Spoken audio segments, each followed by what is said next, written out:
วันนี้มีเวียกที่จะให้คนบ้านนอกเข้าในเมืองอีกแล้วนะไปที่โรงแรมดอนจันทร์พาเลทไปร่วมงานเปิดตัวระบบแพนเค้กเนาะที่ว่าเขาร่วมกับเวียดนามในการเอาเข้ามานำใช้ในลาวเราก็จะไปเบิ่งว่า ระบบมันอำนวยในใดให้แก้การขายเครื่องออนไลน์เนาะก็คือระบบรูดออเดอร์หรือว่าฮับออเดอร์มันอย่างประมาณนี้แหละขอผู้ที่ได้ออเดอร์รับ2-3 พัน 5,000ขึ้นไปมันต้องได้ใช้ระบบนี้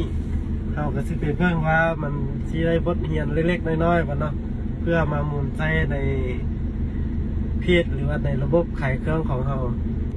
โรงแรมดอนจันทร์พาเลทนี่ก็ถือว่ามาเทื่อนี้เป็นเทื่อที่2เนาะเพราะเทื่อที่1ก็เคยมาฝึกอบรมเรื่องกล้องวงจรปิด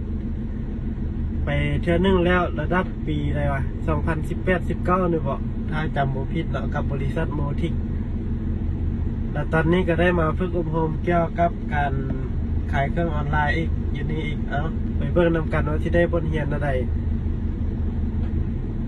มื้อนี้นี่มาผู้เดียวเนาะเพราะว่าส่วนหมู่ผู้ใดก็บ่ว่าง คือว่าละต่างคนต่างมีภาระมีเวียกหน้าที่กันถ้าว่าเวียกบ่ถึกตามจุดประสงค์ของตัวเองแท้ก็บ่ค่อยได้ว่างไปนำกันเนาะมื้อนี้ก็ลุยสายเดียว แต่ก็เขาก็ว่าผู้ที่ขายเครื่องออนไลน์ระดับต้นๆของลาวก็ไปรวมจุดอยู่วันนี้รวมทั้งนักการตลาดออนไลน์จาก 4-5 ประเทศเข้ามาร่วมเนาะไปเบิ่งว่าสิเป็นอะไรเฮาสิเจอหมู่หรือว่าสิได้บทเรียนหลายซ้ำใดเดียวมาถ่ายทอดให้ฟังเด้อ